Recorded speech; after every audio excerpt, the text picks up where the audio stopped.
We've reached Ottawa Mayor Jim Watson. Mayor Watson, thank you for coming back and joining us again this morning. As Chris was just talking about, there's a letter from Ottawa Hydro saying the level of damage to the system is simply beyond comprehension. Just give us a feel for what you're hearing and seeing out there.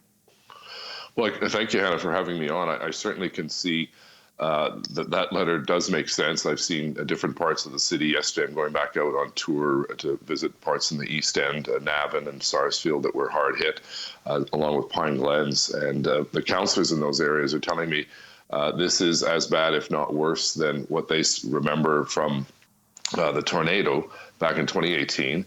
And then, of course, going back all the way to 1998. And the ice storm that devastated our city. I think we lost 6,000 trees just on public park properties alone. So it's very devastating. It's frustrating, obviously, for the public, excuse me, to see this kind of damage to their home, to their neighborhood, to their trees that they love. And at the same time, without electricity. So we've opened 10 respite centers. You can get information on ottawa.ca. That's the best place to go, as well as our Twitter handle to get the most up-to-date information. We have about 164,000 people still without power. That's down by about, I think, 10 to 20,000 that hydro workers are working around the clock to get hydro back, but it has to be done obviously safely. And we also prioritize helping those vulnerable residents, those people who are economically challenged, live in affordable housing, don't have the luxury of going out and getting all new groceries because obviously their groceries have gone to waste because of the lack of power. So we're doing what we can through organizations like the Red Cross, the City of Ottawa Human Resources Task Force, and the Salvation Army that are providing meals at these respite centers. Okay, that's good to know. Yesterday, it was 2 of those centers, Mayor. Today, up to 10. So, again, go to the Ottawa website to find out exactly where those are. Over the weekend, how extensive was the cleanup? Well, it's still going on. You know, our crews were out literally within an hour after the storm passed. A lot of our traffic lights are out. I said in our press conference, we asked for people's patience. There are a lot of yahoos that were out there going through the traffic lights, not caring about the others and not doing it in a courteous way. We don't want another accident to occur as a result of someone being an idiot or foolish and stretch our emergency resources even thinner. So we have, as you know, Hannah, living here, Ottawa is a large piece of geography. We can fit the cities of Toronto, Montreal, Vancouver, Calgary, and Edmonton within our boundaries. We're 2,600 square kilometers, and almost every single part of the city was affected by this storm. The tornado, on the other hand, cut a swath of destruction in a set area. It didn't go all across the city. This one went basically all across the city in rural Ottawa, suburban Ottawa, downtown Ottawa. Still a lot of traffic lights. I'm seeing, you know, the visuals on your screen. These are big poles. We lost over, I think, 220 poles that just snapped, plus 4 major towers. And we have to rely on Hydro One to get those services back. They provide the electricity to all residents, and Hydro Ottawa gets it to your door.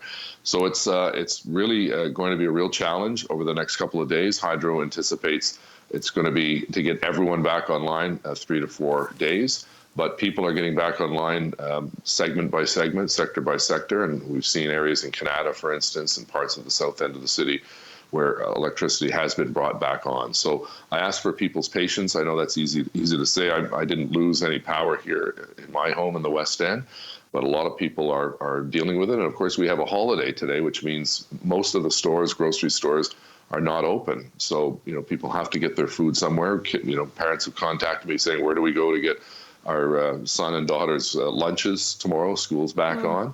So these are things that are, you know, it couldn't have come at a worse time in a statutory holiday when a lot of people are away. And we've had to call a lot of our really dedicated employees from Hydro, Public Works, Police, Fire, Paramedic, Bylaw, OC Transpo. It's all hands on deck because we want to do whatever we can to minimize any further injury or death. Sadly, as you know, one gentleman lost his life in the West End and a number of people have been seriously injured in the city of Ottawa.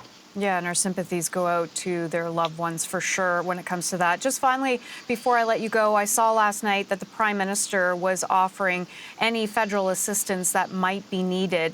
Is there anything that Ottawa might need help from the federal government?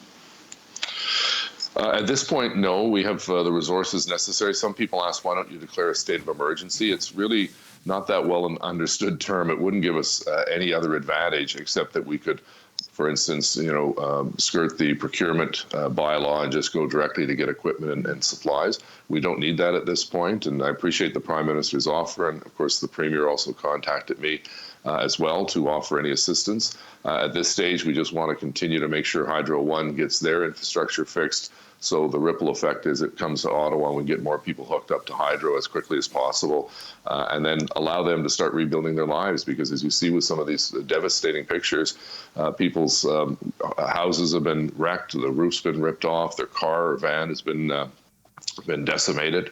We have some really good news stories in rural Ottawa where a horse and a goat and a small pony, I believe, were able to escape a barn that collapsed.